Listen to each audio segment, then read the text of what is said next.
Hi, my name is Dan Tartaglia. This video concerns using an image callout from a Motion VFX package. This package has 50 different callouts. It costs about $90. I'm using this callout with DaVinci Resolve Studio. We will go over where to find these packages, which one has this particular callout, the basics of how to use it in DaVinci Resolve Studio, my experiences, good and bad, using it, and a few tips to make it easier to place multiple callouts in a video. Motion VFX has plugins that have transitions, they could have music, they could have titles, callouts, a lot of different objects that can make these softwares better. There's also a 14-day free trial as well. We're going to focus on DaVinci Resolve and a certain actual title, which we're going to use for this particular example. So there are a lot of different packages, and I would suggest going through them and seeing what they do. If any really interest you for what you do for work or for just for fun, download and install them. But I'm going to do a quick search for callouts.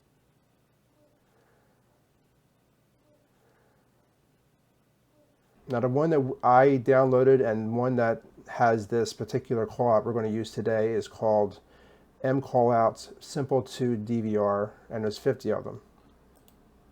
When you click on one of these packages, the web pages are great because they show everything about that particular package.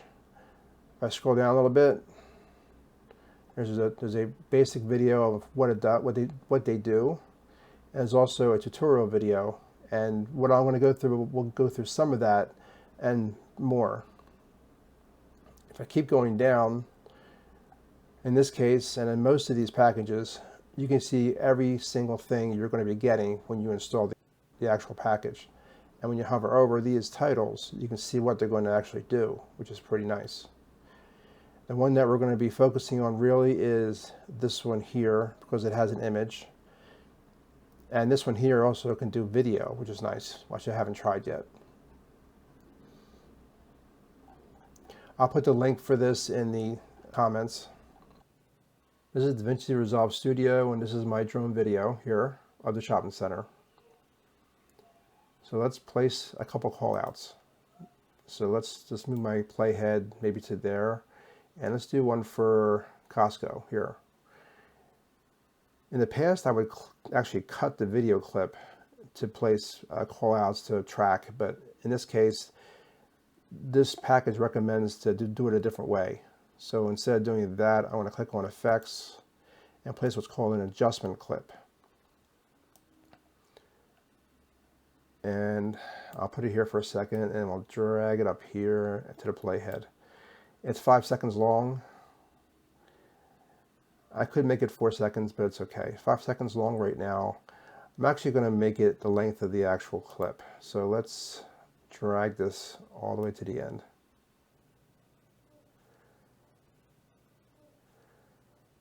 Pick the actual adjustment clip.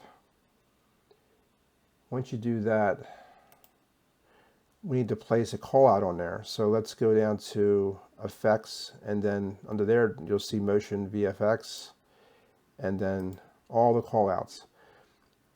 My one gripe is they're all named very badly. They're just named 1 through 50. So you have to figure out which ones you want to use by actually looking at them first. If I pick our drone video here and I swipe over it, you'll see each one, which helps a little bit. And I did favor a few of them here that I liked.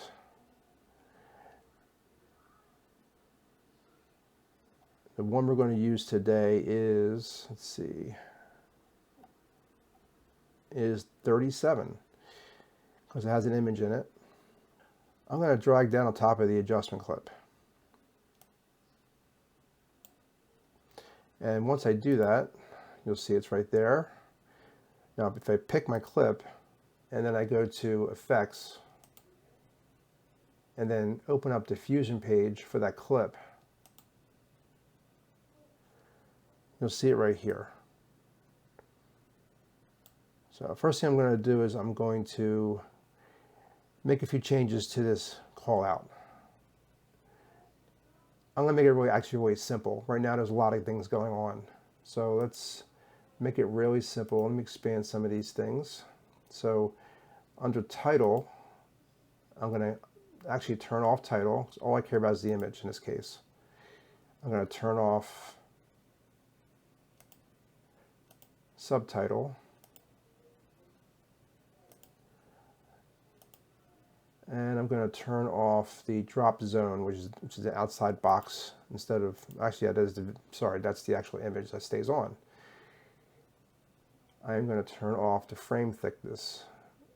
I'm sorry, the title line here, that white line.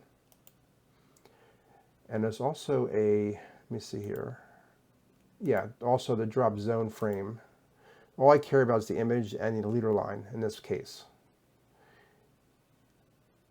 Well, there's a lot more you can do with this, obviously. You can make this the pointer bigger, you can make the line more thicker. You can do a lot of different options in here, as you can see. But that's what I really cared about. So I'm going to hit Browse here to pick a different image, or pick an image. In this case, Costco. And if you notice, it's too big for that box. So I'm going to change the size of that image here. So the image is right here, and under drop zone image scale, if you move your cursor over, in this case .24, and just move your cursor, hold your left button in and move your cursor, you can change its size really easily that way. So I'll just make it maybe that size. And that's really all I wanted to do with these callouts. Next thing I'm going to do is place a tracker.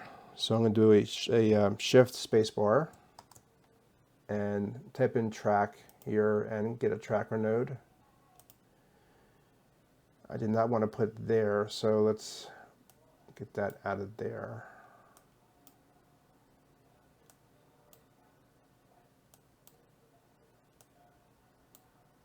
I want to put it here.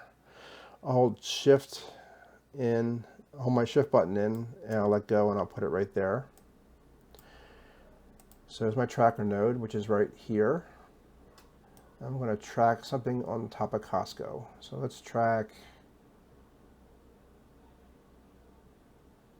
that guy there. Now I want to track from the very beginning of this clip to the very end of the clip. So I'm going to use this option right here to track forward and reverse. All right, that tracker finished tracking, so that's taken care of. Next thing I need to do is pick my call out. Now I need to link my call out to the tracker. Once you pick your call out, you have a couple of different options here, linked or static. Keep it on linked. Right click on center point. Go to connect to, and go down to the tracker track path, and then choose position.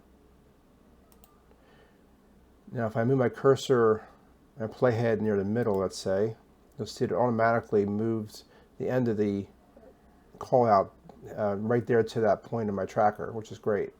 So once I do that, I need to adjust my actual image. And to do that, these two controls is what's used to position that really.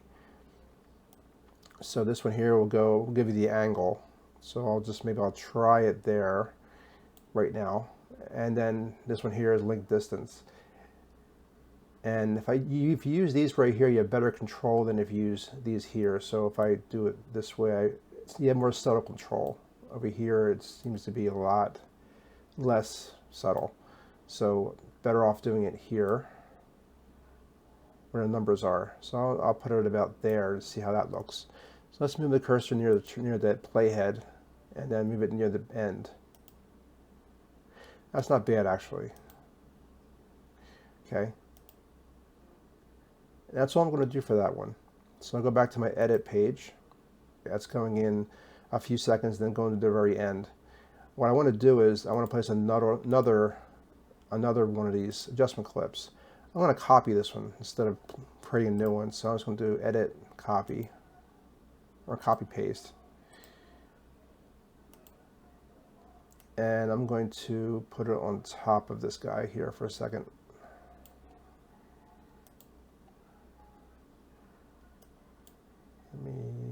There you go, it's right on top of it right now. Maybe I'll bring it in a few seconds. So right now we're exactly on top of it. A lot of ways you can change the length in a logical way. I'm going to turn off my lock here, my snapping lock. I'm going to just drag this guy in maybe 2 seconds. So let's see here. I'll just drag this in 2 seconds here. About 2 seconds.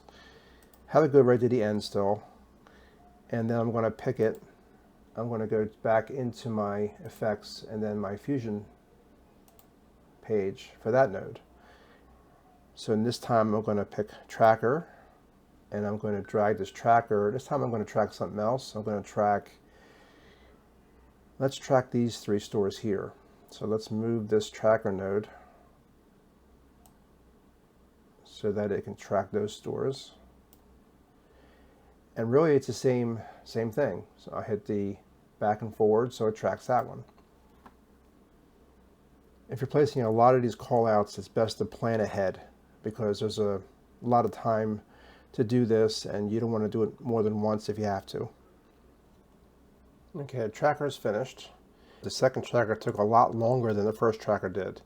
And we're going to place one more of these callouts, and I'll show you a way of making it a little bit faster. Let's pick this callout, and because we linked the previous callout to the other tracker, this callout is linked to this tracker, so you don't have to do any of that work. At least all you really have to do is change the image and move the callout to where you want it to be. So let's go and hit browse here to change the image. This happens to be 3 different stores, so it's this one here.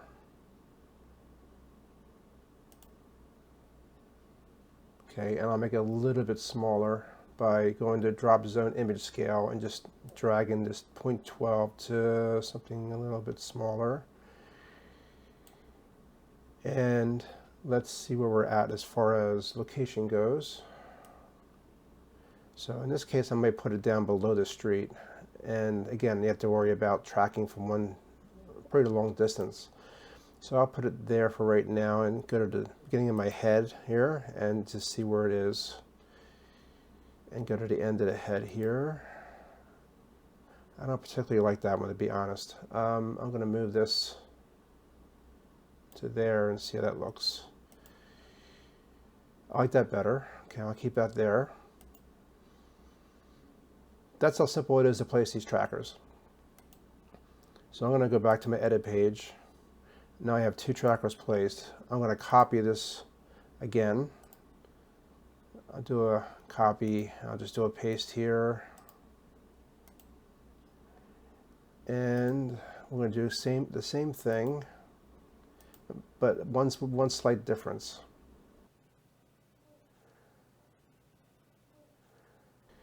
So you have that one there, and I'm going to go about 2 seconds in again. So I'm going to do the same thing. I'm just going to turn off my lock here, and I'm going to drag this over about 2 seconds. Now, if you noticed, I just crashed DaVinci Resolve, and that is not uncommon with this because it took a lot of memory. So I'm going to hit ignore here, and I'm going to relaunch. That's one gripe I have about using these callouts, is that I do crash it fairly often using these callouts, using tracking in general, but these callouts are pretty memory intensive. So here I am right back where I was, and the third one is still there, which is good. So let's drag this one in 2 seconds like I said before.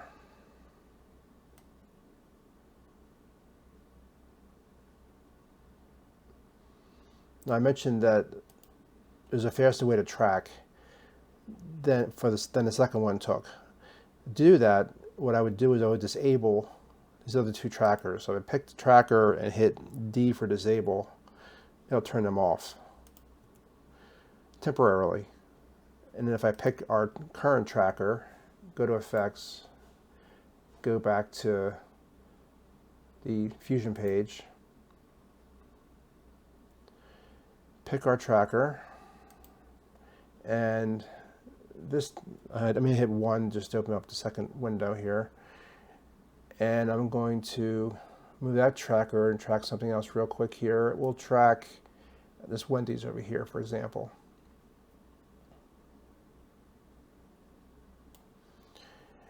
Then we'll hit track again, forward and backwards. Now, in my opinion, turning off the other trackers in the edit page actually makes it faster to track other newer trackers. So it seems to be a good practice to do that when you're working with these trackers. Now, because of that crash, it took a while to do all the trackers that were in my initial video, and I had to also limit how many trackers I use. If you notice, there's images of multiple stores, because at first I had each store as an individual image, but it was too memory intensive to have all those trackers. It wouldn't only just crash sometimes when I was tracking, it would crash when I was rendering. So a lot of times I'd reboot my computer before I would render if I had a lot of trackers. So now I'm going to pick my call out and my playhead somewhere a little bit better and change my image to be Wendy's. That might be good. Let me just see what it looks like. So let's go over here, and let's go over here. Okay. Let's go back to my edit page. Now I'll turn these trackers back on by clicking, pushing the D button on my keyboard for disable. It's a toggle, letter D. So turn that back on again, and turn this one back on again. And I can see all three at the same time because they're all tracking to the end. So that's pretty much what I wanted to show you quickly, how easy that is. But again, it's very memory intensive. So it does take time, and it will crash DaVinci Resolve if you have a number of trackers. That's just my experience, and I have, again, a pretty good desktop computer here. So let me go into a different, let me go into a different timeline here, and this is what I use to basically make the original. And what I did was I did it in pieces. So if I turn off everything except for the actual image, the actual drone image, let me do a Control A, and then hold Control in and pick these photos, try drone video, and then I hit my D for disable. So now everything's disabled but my actual drone image. If I look at my drone image, I'm doing all my tracking for a lot of these stores, and then I'm rendering it, and then I'm placing these other callouts in there, these other adjustment clips. So I did it in steps because it was so memory intensive to add all these callouts that I really had to do it in steps. So if I enable everything, if I do Control A and do and then Control pick my videos,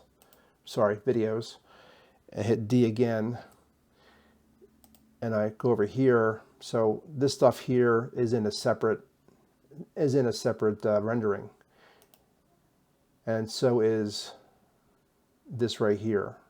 While all these callouts were done previously and just reused. That way, it wouldn't crash as often. I'll just put it that way.